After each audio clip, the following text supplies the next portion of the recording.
kanan yasiro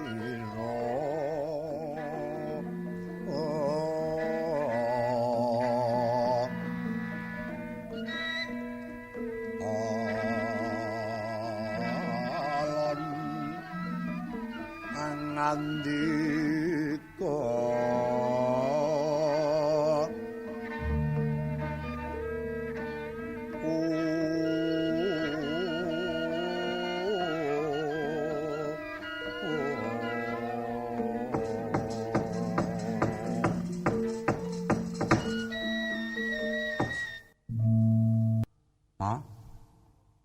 apa kuwi? Mae dhewe rung dibageke iki. Iya nek lak wis ingon. Penting. Sing inti rak kuwi. Lah ya ngene ya ora penak ngono. Awake dhewe rung bageke malah Mas Bagyo wis dibageke. Sing ndi? Lembunge sing ndi? Akeh mau? Ngono. Ha kena cetha ngono. Cetha godhoko. Wong kowe iki kuping sak iler aku ngubredek. Coba. Sangat penembahan mau dening Ndara Wiratna rak diaturi sungkem. Mboten langkung sungkem ping pangabekti kula mugi kadur. Ya kulup putu Wiratna silatur pangabekti marang pun kaki. Tak tampa ing tangan loro nek mau, Reng. Reng, heeh. Tak petek ing Pranaja rumeseping Wardaya. Bagya kon rene ngono iki mau. Cangkem iki. Wah, Bagong iki glogor-glogor kok. Wong ame Bagya kayuanan kok Bagya kon rene. Nek ya ini ya rene nak sore mau ya kekaplang yang gindi wong banyak.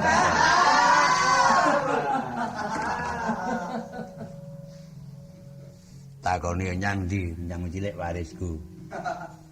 Sing alasan waris.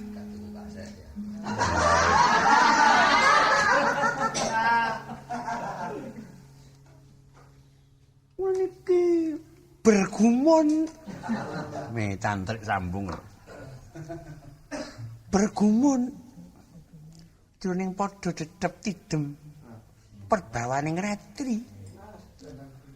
Anggere para mbedagel niku teka kok gregeting situasi beda karo padatan. Semar, padha becik tekamu. Oh, nggih, Penembahan. Wilujeng sowan kula pangabekti kula katur, Penembahan. Iya yo. Kakang Semar tak tampa mung tiba padha-padha. Gloreng iki sing sok dadi tanya jawab ana kene. Lah kowe Bagong yene Semar gak mung sak nilai to. Sak derajat. Anggere jeneng kepethuk para luhur. Semar ngaturke pangabekti kok tak tampa mung tiba padha-padha. Lah yen ngono rak kene Semar iki derajate padha karo gawane Abiyasa, swargi sinuwun Pandhu. Lan para agung liya-liyane ngono. Wis genang Semar iki ya menungsa iki dudu menungsa lumrah. Apa? Kowe menungsa traing Klabangkara. Sapa kowe ra? Bocah sik wong tuwa digarap ora. Klabangkara ki apa? Gawe nek bangsa piyayi ka. Trahwita Radya kok Klabangkara. Nala garing kuwi padha becik lih. Awit saking mestuti welingipun Kanjeng Hyang Abiyasa ingkang pidaleming sabwarga nuwun awiyosipun asarang serat menika. Iki ngapa ora? Iki dibagek kok malah kirim layang. Swan kula nir ing kasangsaya samargi-margi. Boten langkung kula ngaturaken paigem konjuk ing ngarsa paduka Sang Adi Panembahan. Sapa kuwi? Paigem. Apa ta kuwi? Cok arep iki apa? Kae mau lho ngaturke kowe Ndra Permati. Kuwi jenenge Hardiem. Kowe dhewe ora etos kok muruki wong ora. Ngaturaken sumungkeming pangabekti Iki ya ning sing sok nyababke iki lho. Wis pangabekti kok isih nganggo sumungkem iki pilah-pilahe ana ngendi? Oh kena pilahe cetha dienggo persoalan. Ayo takon sing muni ngono. Sumungkem ing pangabekti, sumungkem kuwi tanduk ing awak lan tanduk ing praupan kuwi sumungkem. Pangabekti kuwi rasane, ngono. Dadi nyembah rasa kuwi jenenge pangabekti, nyembah raga kuwi jenenge sumungkem. Dadi le nyembah ki lahir batin kaya ngono kok dipaido. Oh, Petruk nak nyusun kalimat, yo sumungkem ing pangabekti.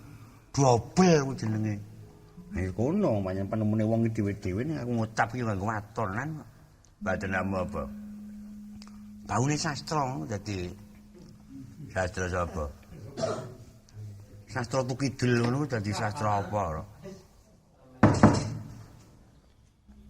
Iya ya, nala garing tak tampa gawe gedhening atiku Pitruk. Pun. Padha betik tekamu inggih. Mbok menawi kados ingkang panjenengan dawuhaken nika wau. Lumampah kula niring sambikala. Mboten langkung kula ngaturaken puja astuti kunjuk sangat dipanembahan. Niku mboten mungguh, no, puja astuti. Ayen sampeyan niku langkung luhur derajate lah niku kenya mawon. Wong sampeyan niku mung derajate mbat-mbat penjalin. Batur kok mbat-mbat penjalin. Malah jangkrik genggong ya. Wong arani batur kok mbat-mbat penjalin lho. Iya ya. Pitruk luputmu tak ngapura. Putuku nggir prihatna lho. Mangke riwen kula dereng lho. Mbok di anu etang riyen. Apa kok tiba durung? Bageke urung, mangan aku ya urung. Mangan urung ya tak rumangsani wong tek aku rada telat. Ora keduman apa-apa ora dadi ngopo. Ning yen perlu sesuk tak belehke mentoke omah mburi kuwi. Mentokmu lho dudu mentoke tangga. Aku srike ra dibageke iki lho. Bagong kuwi padha becik larak ngono besok meneh iki dianu diati-ati. Kowe wis wong tuwa dadi guneman iki sing gong. Oh, kepengin dikeroyok wong sak proyek wong ya ora. Ngono. Meropok ya aku. Kowe iki nuturi sapa? Aku nuturi mangsamu nuturi sapa kowe? Kalau jangan dipenemban kleru aku nuturi Kang Garen. Wong wis tuwa iki lho, rungokno Kang ngendikane jangan dipenemban. Urung rampung esuk saut. Lah aku kok nuturi kono iki apa nyet piye? Uyah kecemplung sautun. Kasinen uyah kecemplung segara. Ya cemplung segara iki menase asine ra kloso no, salahe dhewe. Iki wilujeng mboten wonten setunggal menapa, mboten langkung kula ngaturaken salam taklim. Weh, kirim layang neh nuwun hawiyosipun lho. Yang bersama ini surat, suruh coba. Wilujeng Anggareng. Nggih, Trik. Lho kok sampeyan ngalih kula saged Kang niku pripun? Silsilahe saking pundi? Lah nggih, Kang niku lak ngajeni sampeyan kula anggap wong tuwa. Lho mboten ning umure tuwa sampeyan mboten. Lho lah kok dadi dingandika criyosane umure tuwa kula niku dasare napa lho? Awis cetha kan lho, pancen sampeyan niku dirani wong tuwa ora gelem. Wong tuwa niku ora nggih malah apik. Nggih. Ning ngono niku luwih enom. Mari coba. Dasar sampeyan napa? Wong nyatane pamane kula manganggep tuwa kula niku nggih purun, mung sak temene tuwa sampeyan. Lah kok tuwa kula niku dasare napa? Wong nyatane jaman kula suwita Begawan Manu Manasa ngedeke pertapan Sabta Ago Anyaran niku sampean pun nyantrik teng mriki. Lho nika mbah kula buyut dite kula. Ora jeneng sampean sinten? Name kula niku Hardawaleka dadi. Kowe jeneng cakil sing dienggo ora coba. Ana niku Hardawaleka, nika mbah kula jenenge Eyang Harda Tukinem. Lho. Pripun? Panjenengan dicampur aduk waton ngucap keparat iki. Menapa ki aku? Jek puno kok turun papat rupane si padha ya, Reng. Ayo wis genang ngono. Wong uripe runtut kok. Lah nek aku karo anakku ki gek turun kowe kok wis geseh kok. Awe perkara idam-idaman kok. Sing saiki mbiyen Mbak Yu, mula anake kaya ngono. Kowe kok ngerti idame Mbak Yumu? Aku kon goleke iki. Ngidame apa? Iwak sate bekicot. Lho. Mulai bareng lahir anakmu iki wujudnya kaya ngono kae. Remu sia-sia. Bocah bagusnya kaya ngono kok padake bekicot. Aku urung tau dolan yang pecuk-pecukilan. Omahku undang-undangane Den Bagus tak kandhani. Siapa? Anakku ngono. Ndak pundi Den Bagus kliwon ngono kok coba. Undang-undangane. Wong kuwi danyange iki, danyang apa? Wong kuwi prewangan tak ngono to. Aku ki ya kuwi. Sing ngono sapa? Den Bagus kliwon. Ayo nusup yang anakku baca turu lah kok manjing yang aku coba ora. Bareng manjing yang aku risik manjing yang bojoku. Mongko prewangane lanang bareng manjing bojoku tak cejaki ra gelem ora. Malah doyak aku dioncet-oncet tak dicakot gegerku kuwi ora. Mulai aku gagas anggere wong kok wedi cedak kuwi. Biarane iwak geger, nak turane iwak diceleng nggon kithok dadi punuk ngono kok dadi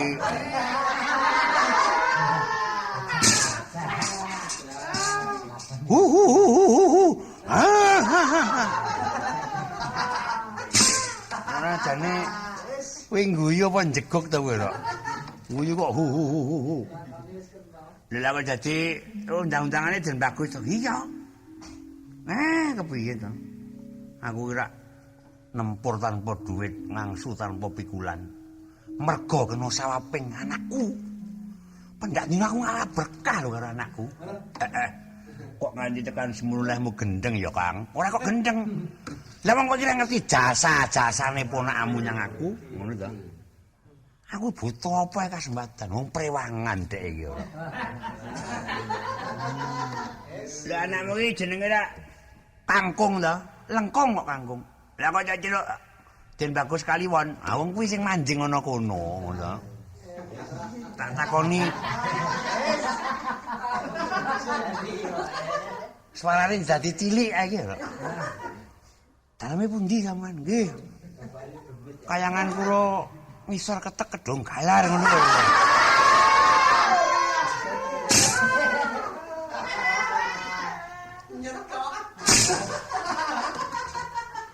Kuwi kandhani ayo kuwi lak mung perkara.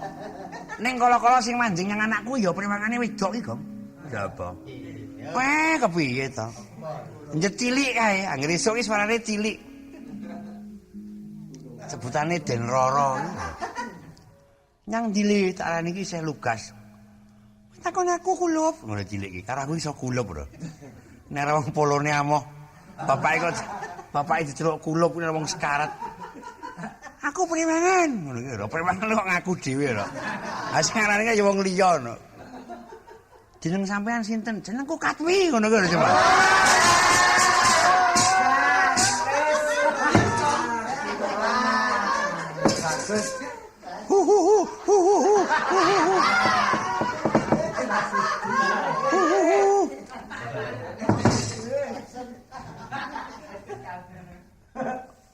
Wis rampung apa durung? Nggonmu padha rembukan ngrembug butuhmu dhewe. Apa ora? Wong medhayuh nganti disaru sing di omah ya kek kowe. Wong lek ora ngerti sop-sopan. Ngapa? Nganti disaru sing di omah kowe. Ben mandrewili tanpa leren. Nyelani sing perlu-perlu nglucon wae. Susul putumu guyu ijan. Guyu kok ya ditik-itik linggis. Lah wong Jawa kan gunem sing perlu wae. Ora perlu wong guneman akeh-akeh. Wong guneman akeh-akeh sing ora ana tandane iki ibarat kaya wong lindur. Sing atas urip wong guneman akeh tanpa guna iki padha karo wong gerah tonen. Prayogane wong sing becik meneng ora meneng conten aku nek ora ditabuh pamane gong ra bakal muni. Amarga sak temene aku urip ana donya iki gunane ra mung tak guneman tok ya tak mikir, tak mangan, tak nyandang. Upamane ngene wong sing cerewet ki malah kowe kok nyengeni aku coba. Oh, bocah iki cilik.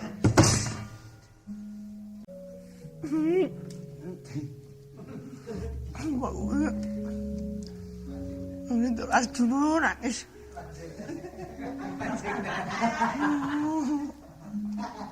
Wetengku kaya di ocak-ocak.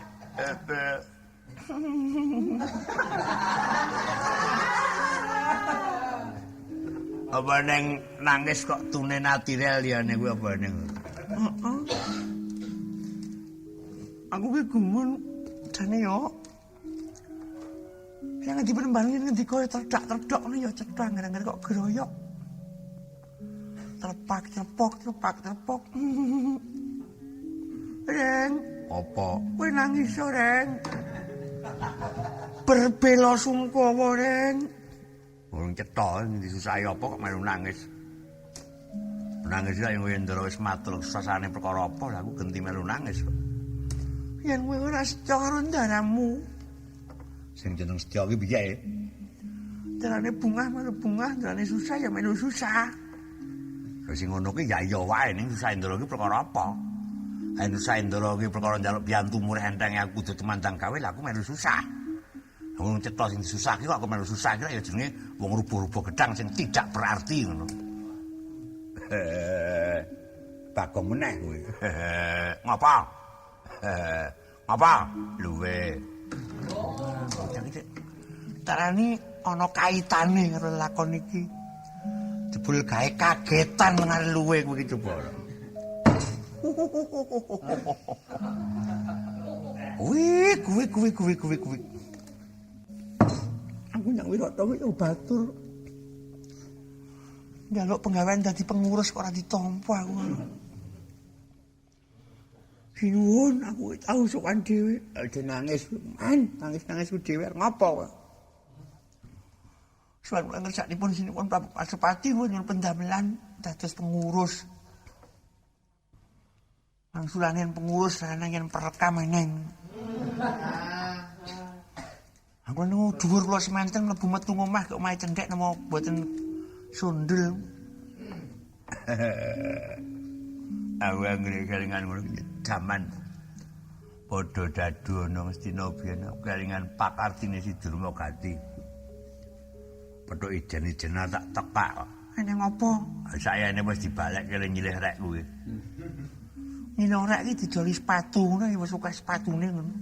Sepatu iki sisian iki sing siji sepatu bayi, sepatu dheke iki lho. Kok tak seret bae turun jalan. Kemene karo bojoku ya mentara.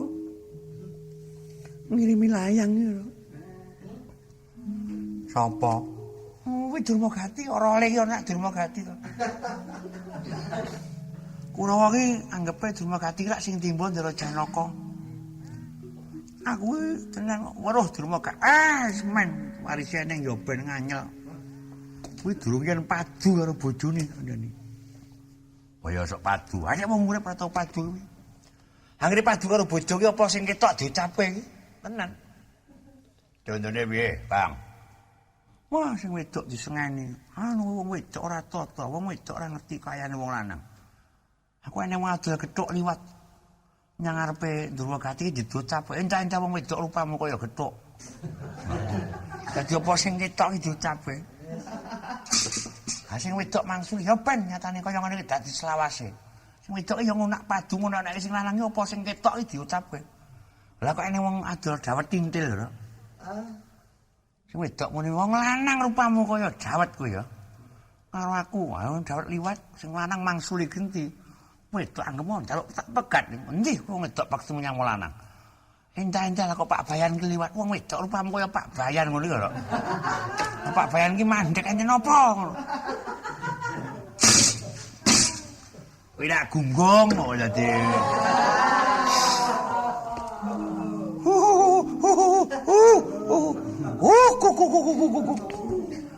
Guyu nek njeguk karo to.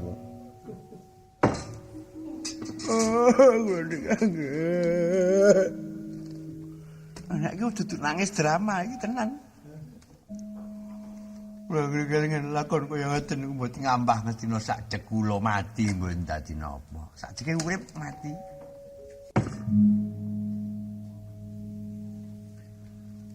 Para manungsa diwenangake golek kawruh nggunakake guru pepadaning manungsa. Uriping manungsa diwenangake sarta digudhokake golek kawruh. Srana peparinging guru kang guru mau pepadaning manungsa nanging uga ingkang dadi guru kalebu lelakon. Lelakon mau ala becik waton dikawruhi tetepe dadi guru. Meguru kawruh cukup mung sarana lantaran tinulis. Nanging yen meguru urip kuwi sranane kudu tinukuing lelakon kayata kang wis sira capake kulo. Arakanta putu Prabu Puntadewa padine Mbahayumu Sidropati. Najaning tata gelar padha nandhang nista papa nanging yen pun kaking kang ngucap sayektiku dadi panebusing dedosan. Kalah nanging kanggo menang. Asor nanging kanggo luhur. Yen to nggone narima lair tu sing batin. Jroning rasa tan kendhat nuwun pangapura marang panguwasane kang agawe jagat. Kang mangkono sayekti kabeh mau dadi laku. Ular-ularing para dwija kang wis anyebutake. Ngelmu iku kelakone kanthi laku. Tak walik laku mono bakal bisa kelakon yen to rinangkepane ngelmu. Lekase saka kas tegese kudu diwiwiti sarana karep tuwajuh lahir batin. Jalaran wong kang tekun bakalan entuk teteken, yen wis entuk teken wekasan bakal tekan. Mulai kene ana tembung lekase saka kas. Kudu diwiwiti saka gumergeting rasa, gemerguting tumindak lan gumregaing pantandriya. Yen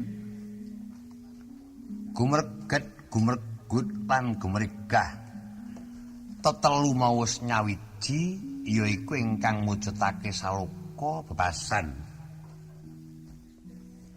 Yen mlaku peteng gampang antuk obor, yen lunyu gampang antuk teken. Papan gawat ilang gawate ingkang wingit dadi tawa. Sanane mapan kudu mengkono lakoning para Pandhawa. Nggone ngangkah sarta ngungkih kaluhuran. Sadungkapan meneh bakal padha tumuli pundhat saka nggone nandhang kacintrakan. Yen kabeh mau wis padha gelem tetunggalan cipta rasa karsa lan karya. Cipta tegese panggayuh, rasa tegese urip, budi tegese polah uga budidaya, karya tegese tumandang. Yen wis padha tetunggalan tegese nyawiji, anggayuh jroning urip nedya makarti manunggaling lahir batin. Ya ing kono apa kang cinipta teka kang sinedya dadi. Rawe-rawe temah lantas malang-malang dadi putung. Kang ana mung padhang jinglang anyunari wadana prapteng ing rasa temah njejekake adeking kajiwan ing atase satriya utama. Sangat penemban iki mbok yen menita ajek kaya ngono iki. Pina? Le cetha wela-wela klasik. Angger-angger ora perlu diselani. Nyelani ya dagelane mosok kono gak ndagel ya ora. Tak senengi le jerundang-undang Dik Cipta. Sing endi? Cipta Rasa Karsa Karya. Mas Karsa barang diundang. Wong kowe iki ora ngrungokke. Sing diundang iki Cipta Duda, ngono.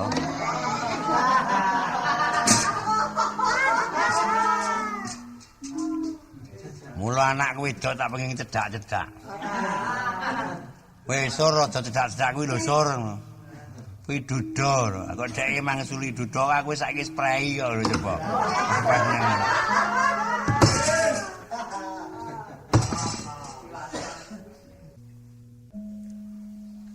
Kakang Semar Gareng Petruk lan Bagok. Udah le. Wah maksruk. Padha pamitana dhewe-dhewe dadah karo lakuku. Nggih, Ndara. Mboten langkung dateng sungkana. Lho Reng, kok jan Reng? Oh, telangkung dateng wis dikondoro. Leh kuar Maduruna. Bisa nendang entuk sangu dhewe. Tandrik njaba do geger ae dule. Aku arep ngaturake sinom bergedel dule. Niku napa, Mbah? Mbah Mal. Mbah Mariati napa niku? Sinom bergedel. Wong Rama ngarani sinom grendel. Oh. Kuwi jenenge sinom grendel kok grendel. Ah, monggo. Sinom grendel. Pak tak mingsek-mingsek ya, Mbah. Kowe mingsek yo ora melas. Irung munyungat ngono kaya cula warak.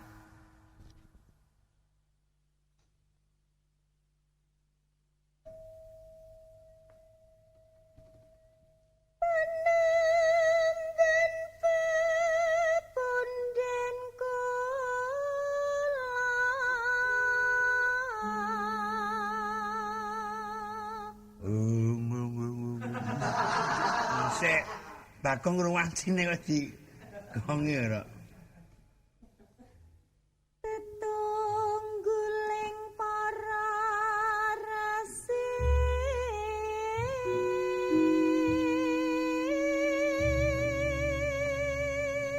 Kuwi pamaku ngimbuhi sithik. Nono. Ngono ndak apik ya, Kong. Ini ya sekono ora kok anu. Apik sing ngajek mau kok malah.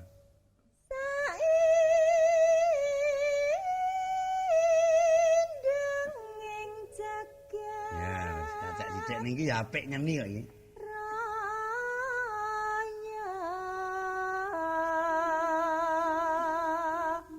Merinding dithok ya, Kong. Aku ilat ya.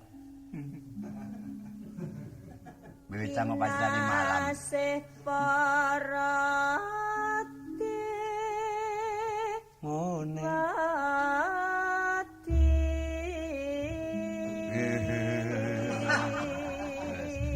Yes. Kurang sameh anu leh mburi kung mburi dodo malah. Yang sageng prahan sari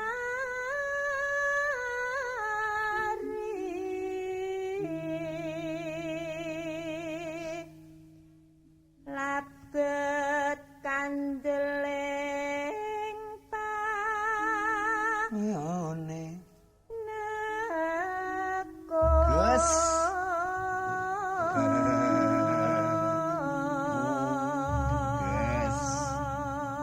Umurku tambah 40 tahun ngene-ngene.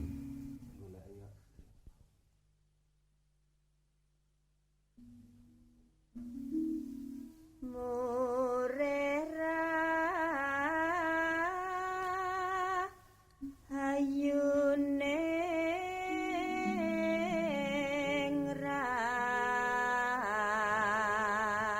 Aku mengko njaluk padane ditibakke slendang biru ya Duli. Wih, ngomong isih blater. Kanono sa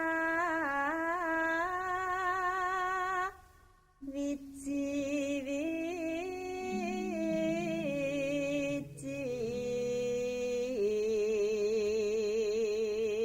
Bakke slendang biru, Kang. Iya. kang mangkono wis pantes sinudarsana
Tingkake seriosa.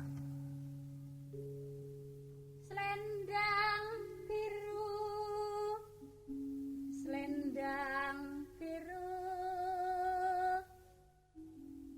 amung enake hati.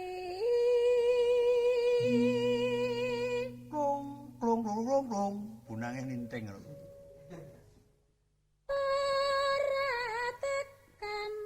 Batin setiamu Ya. selendang biru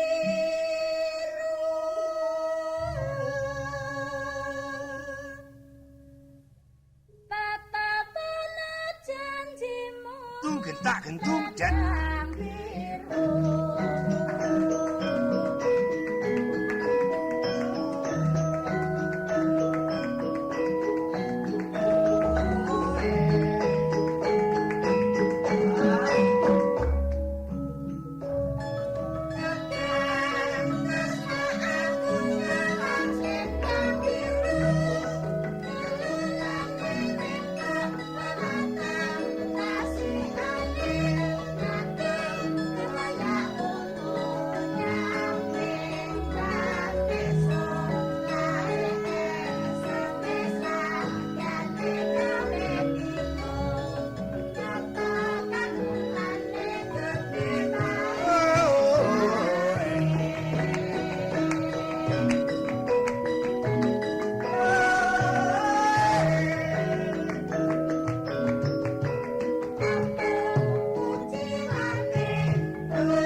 rada maju.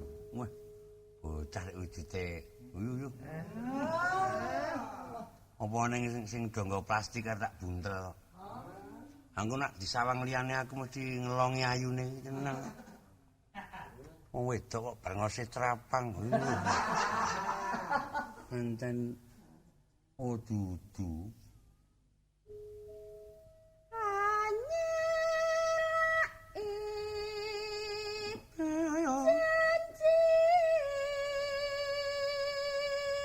Kuwi jenenge sapa, Gong? Anggana Sari. Mula.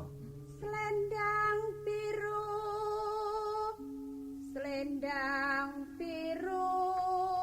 Lagene nyuwara gedhek-gedhek. Kuwi anu kok suara dalem kok. Yes.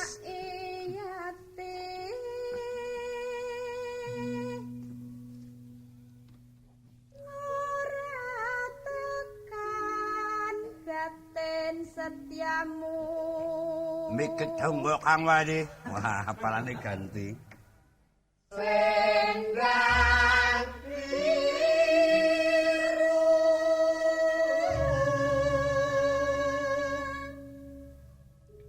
tatapanmu janjimu selendang biru.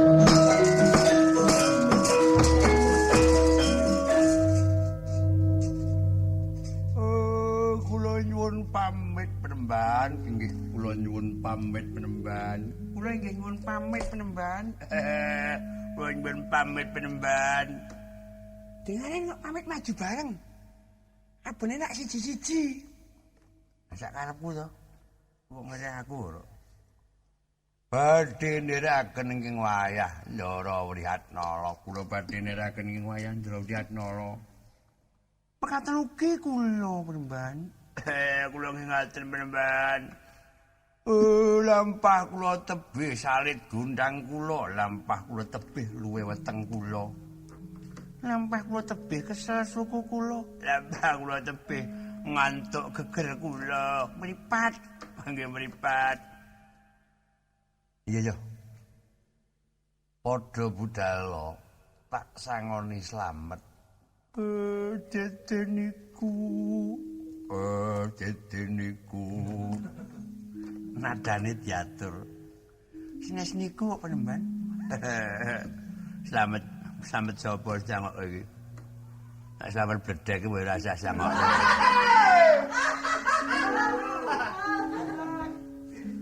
Mestine kowe kabeh padha eling, pandhita kuwi ora tau gegotek Rajabrana, ora tau gegembel Redana.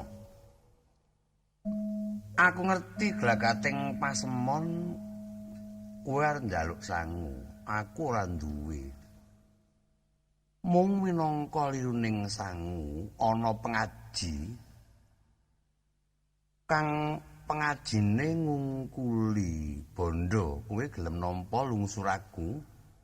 Aku duwe jarik siji iki dumen wong papat. Waduh. Wah, ekonomis.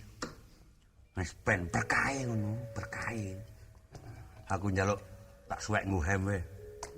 Ora sedeng ngono ukurane jarik rek loro seprapat, loro setengah. Aku ya nek kowe sedeng aku sedeng lah padarane Rama semono gedene iki. Rama karo hemu 10 kono trako wis dirung karawan sedeng kok. Nggih pundi to, mang paringake. Iki ki lho nyo. Kang wis tak tawesake, wis tak lempit. Lan tak wiru babar pisan. Dumen wong papat. Pengajine ngungkuli dhuwit. Nggih, duli iki ngene duli ning sing maringi si ana ngono. Barang siji dumbong papat ngatasé jarik engko ora wurung gampang ajur. Wewe tak susuki dhuwit piye upama. Ha iya. Ora ngabotan aku, katimbang kok grejegan ora.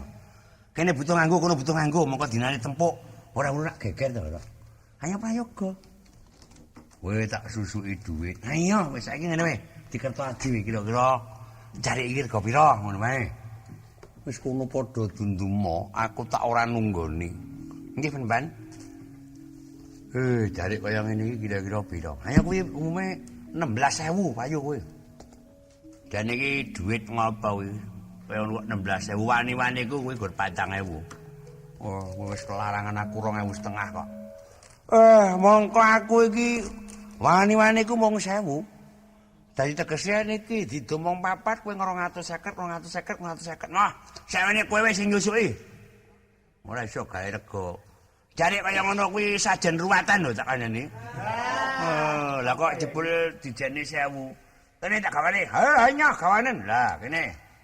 Tak dume. Ngene wae, Kang. Saiki ngene, bisane kabeh nganggo. Yen disusuki dhuwit ra urung kok geger, ngono ta. Nek ora cocok karo regane ra urung dadi pasulayan perkara jare ora kepenak to. Iki sing nganggo wong wedok-wedok wong lanang entuk nganggo. Ngono ta. Mamane sapa? Bojoku. Sesuk bojomu sok men bojone Kang Gareng. Lah iya lah bojone Rama ki sapa? Widodari Betari Kanastren ki tok nggoni jare kaya ngono mongso gelem. Wong dheweke iki jarike klobot. Kok klobot sutra kok klobot lho coba. Oh, koso nek ngitung ngene wis saiki.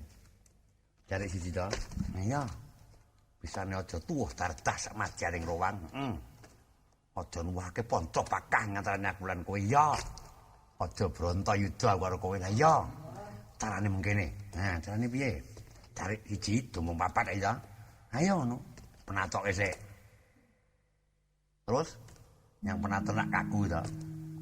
Nek wis kaku yang kene dijereng, ya. Saiki diukur dedeke wong dhewe-dhewe.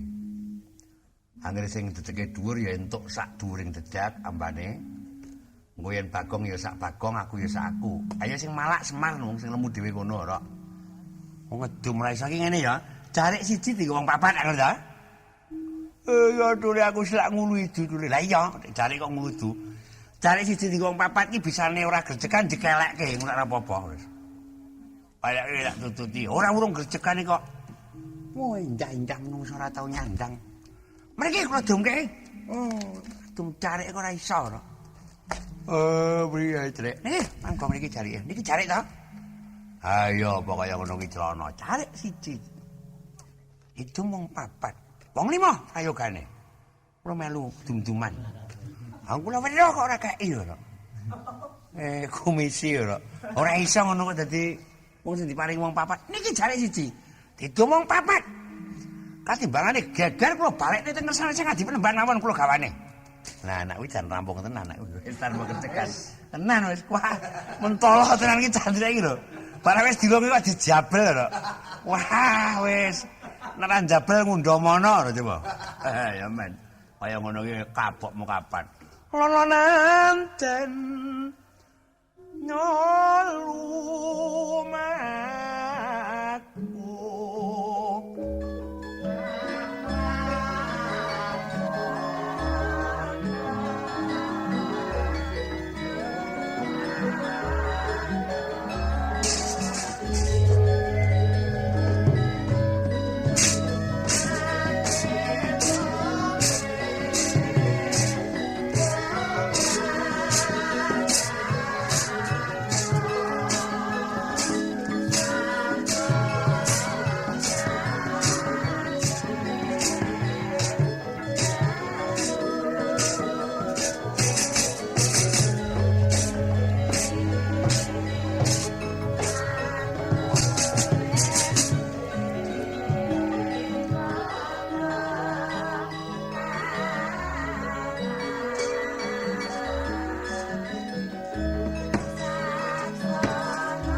Muryatno